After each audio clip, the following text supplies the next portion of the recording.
The only way that would change is if we decide to change it because we're the one in control. So if we had a reason, the council had a reason, we control that parking. But as a general rule, they're Yes. open other than extreme circumstances, okay. And this ordinance includes pedestrian access to the beach behind the proposed Hard Rock and Weston. It's actually, it provides access to get behind, yes.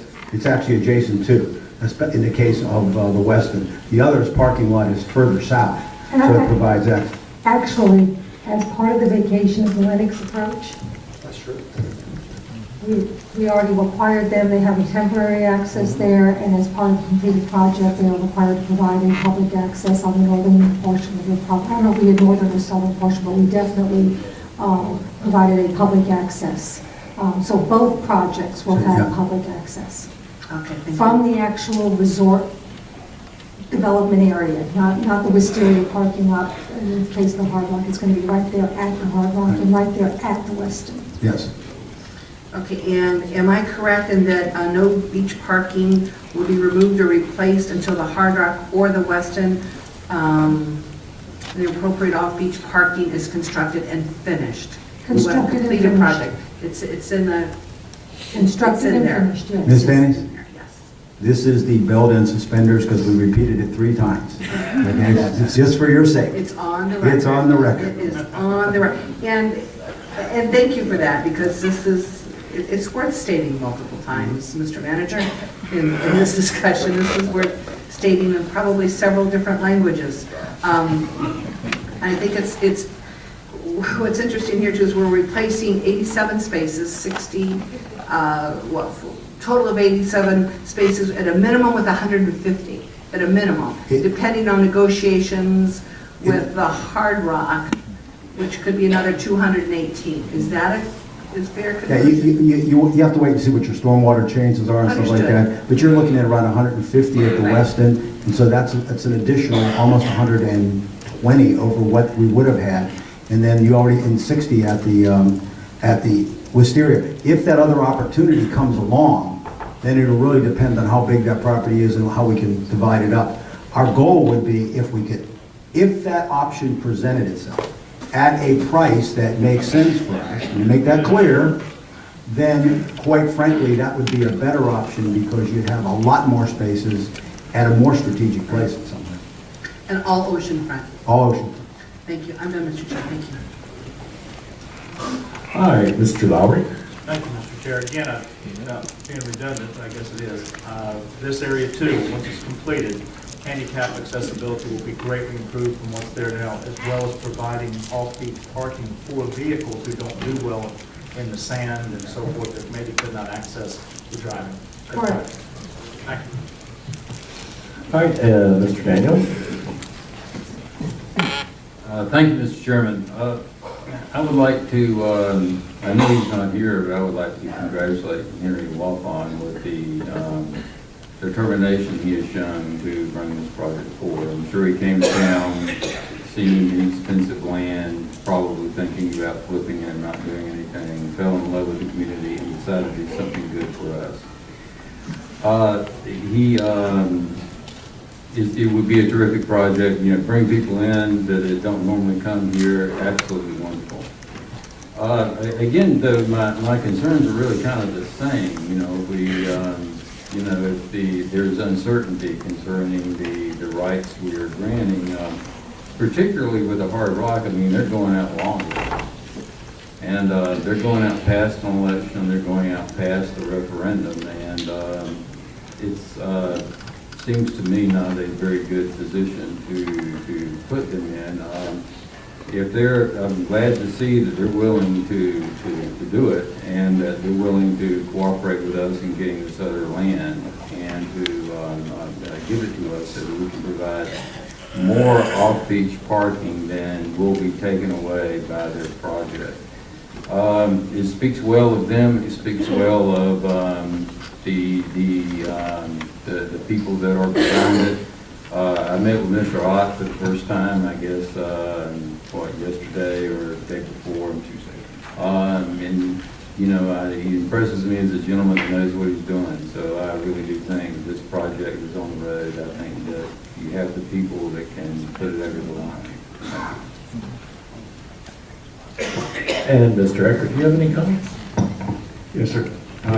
Responding to, in part to Mr. Daniels' comments and to his questions earlier, the county council is capable of eliminating all the risk in this matter. Given the petition which has been circulating, here's what I would say about that petition, however.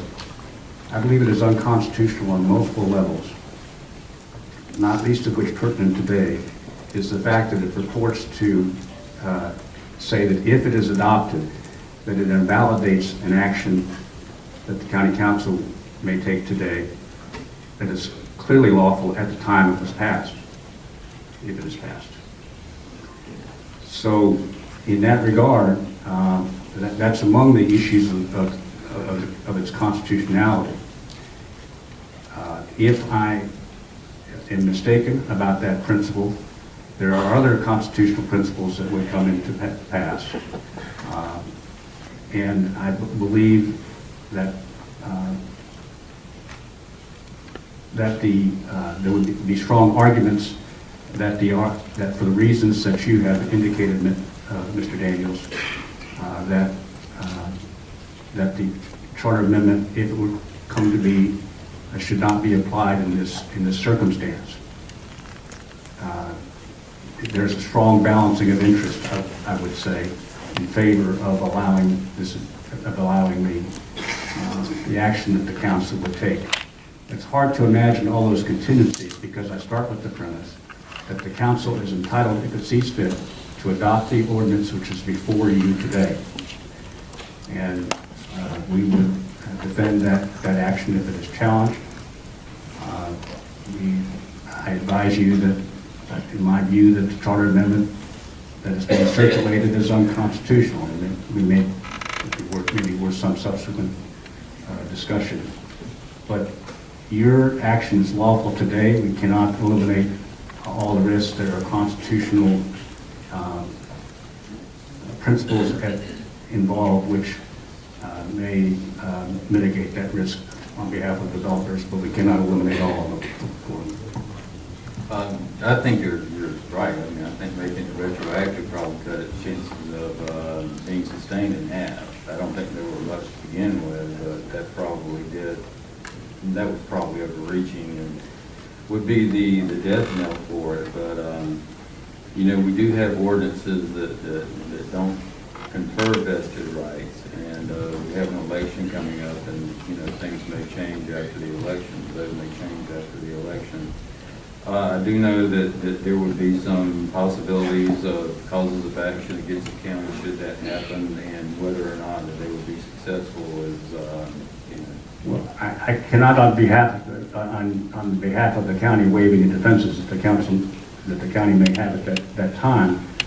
The developers have experienced counsel. They understand what the charter amendment says. But I start with the principle that what you're doing today, if you choose what is before you today, if you choose to do it, is a lawful action, and that the charter cannot be applied retroactively in this case. Okay. And I think you're right. It's just that I would really love to see these guys have vested rights today when they walk out of here. And that's, you know, my only point, which I'll make later on. This is just question and answer right here. Well, here's what I would say about that. If the county council were of its own volition to, this is a decision that you should consider to be binding upon this body. In the absence of any charter amendment, if there were no charter amendment and you adopted this today and the investment were made in reliance, then I think there's a strong possibility of liability. I can't waive any defenses that may come to be because of the charter amendment. I can only say that I consider the charter amendment to be invalid. Okay, thank you. All right, to say the and, proposal for the charter amendment, the petition is being circulated at this point, and among its problems is, as I say, is the retroactivity. Okay. All right, Mr. Wagner.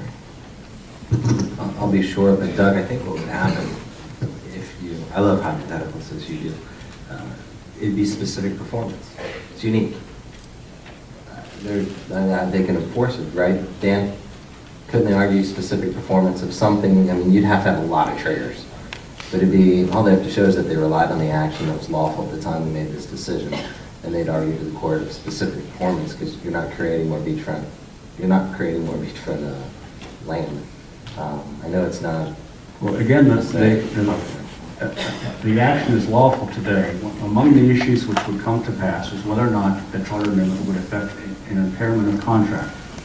Florida adheres to a balancing of interest standard in judging whether or not there's an impairment of contract. But that balancing of interest, the developers argue, strongly favors the action that the council takes today. The balancing of interest is when the legislature enacts a law that has an incidental effect upon contracts already entered into, not one that targets contracts already entered into. So, and you can't comment upon how it all might play out in the future, but those are some of the constitutional principles that would come into play. Thanks. All right, and I do have one question here on the, kind of going back to the issue here, is okay. The area of the Hard Rock, is that in the section that is the one-way driving?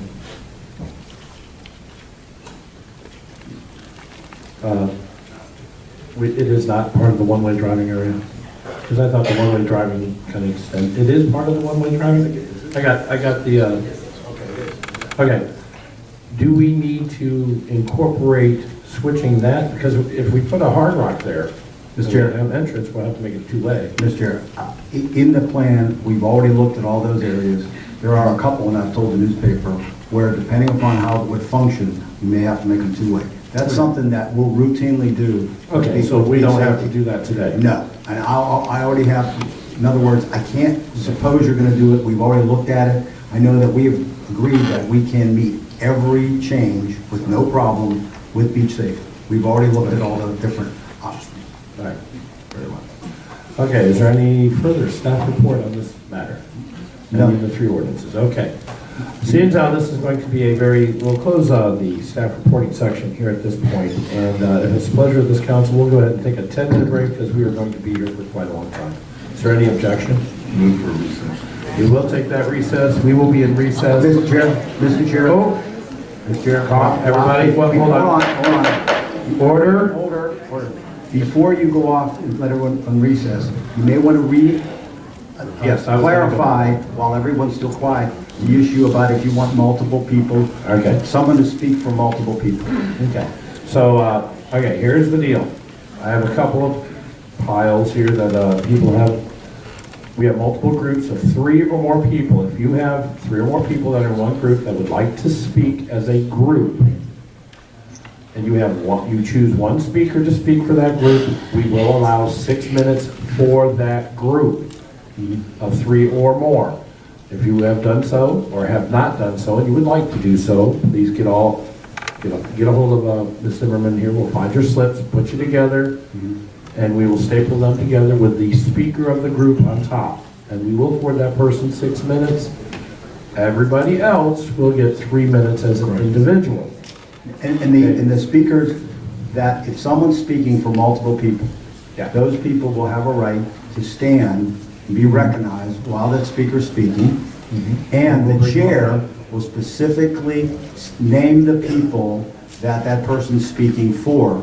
That way we have the assurance that we have the slip and the people are here. So it's not someone who said, I've got 10 people that I'm speaking for and they're not here. Yeah, It has to be people in the room that would have normally spoke.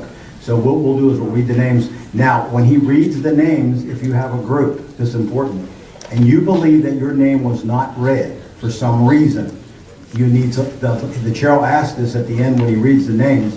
If your name was not there, you need to let us know so we can add it, and if we don't have to slip you off to fill out a new one. Okay? And a few more little sub notes here. As I've said in every council meeting before, I'll read the disclaimer, but we don't do applause and cheers and things like this. This is a normal thing. Right. But also, please, turn off your cell phones, your electronic devices, because you would like everybody to be quiet and listen to what you have to say, so please be considerate of the others, okay? And one other thing, Mr. Chair, for those people that don't know, we do this all the time, especially of a large group. The chair will announce not only the person who's going to speak, but several people that are on deck that are next. That's what those chairs are going to be for up front. One of the reasons we do that is if someone gets done speaking, he'll call the next name. That person will be several people down. That'll give somebody an opportunity if they're downstairs, for example, because we have people in the other room downstairs, they'll have time then to come upstairs, even if they have to take the elevator, they can come up here and then get in a room so they can be recognized. Okay. So, now that we've got all the ground rules cleared out, what we'll do is we'll go ahead and we will take a 10-minute recess. We will reconvene at 10:25, so we need to be back here so we can get this going.